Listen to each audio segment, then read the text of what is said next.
وإذا السماء فرجت وإذا الجبال نصفت وإذا الرسل أقتت لأي يوم أجلت ليوم الفصل وما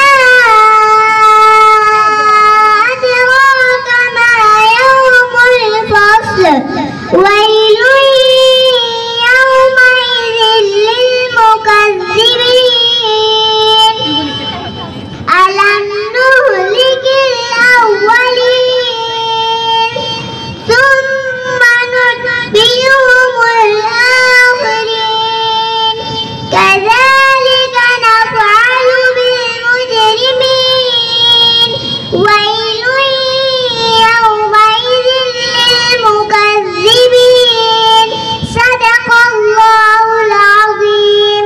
السلام عليكم ورحمة الله وبركاته.